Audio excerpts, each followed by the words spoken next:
candidates run for the President of the United States, giving us the impression that they are going to represent the American people. The reality is, they represent corporate America. Presidents have made a show of concern for public causes using slogans and images intended to enhance their popular appeal. Third, Teddy Roosevelt had his square deal. Woodrow Wilson his new freedom. Franklin Roosevelt his New Deal. Henry Truman his fair deal. John Kennedy his new frontier. Lyndon Johnson his great society. Behind the fine-sounding labels, one discovers much the same record of service to the powerful and neglect to the needy. Consider John Kennedy a liberal president, widely celebrated for his devotion to the underdog. In foreign affairs, Kennedy spoke the international peace and self-determination for all peoples, yet he invaded Cuba after Castro nationalized the holdings of U.S. corporations. He drastically increased military expenditures, instituted new counterinsurgency programs throughout the Third World, and set up aid programs in underdeveloped nations that mostly benefited American investors. In domestic matters, Kennedy presented himself as a champion of civil rights, yet did little to create new job opportunities for black people. And he refrained from taking legal action to support anti-discrimination cases or to prevent repeated atrocities against civil rights organizers in the South.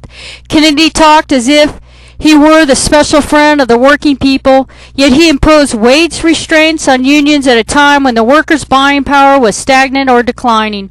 And he strongly opposed introduction of the 35-hour work week. He also instituted tax programs and deficit spending policies that carried business profit rates to all-time highs without reducing unemployment. The image of Kennedy as anti-business was undeserved. In fact, in every significant area, wage policy, tax policy, international trade, and finance, federal spending, the president showed a keen understanding and ready response to the essential corporate program.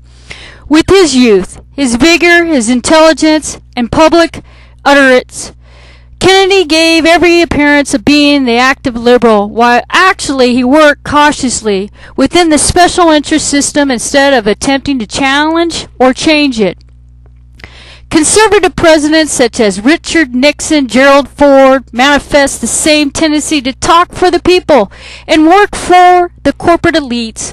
Both of them voiced their support for the environmental protection while opening new forest lands for commercial exploitation and opposing the regulation of strip mining.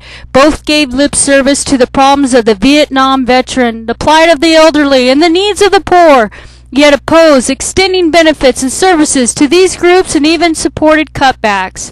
And both Nixon and Ford pursued tax policies that benefited upper income brackets and massive spending programs that served the giant corporations. Ford spent so freely on big business and the military that he created a record $65 billion deficit in fiscal 1975. How much more devastation will the American people take? When are we going to wake up and say enough is enough?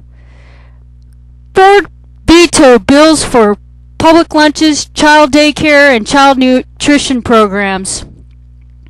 Carter, he promised to cut the bloated military budget by some $5 billion, instead increased it $10 billion to a record $126 billion. Carter proposed cutbacks in summer youth jobs, Comprehensive Employment and Training Act, public service jobs, subsidized housing and school milk funds, child nutrition programs, disability benefits. After campaigning as a friend of labor, he went on, once in office, to oppose most of the AFL-CIO legislative program. And like his predecessors, he continued to dole out multi-billion-dollar credits and subsidies to big business.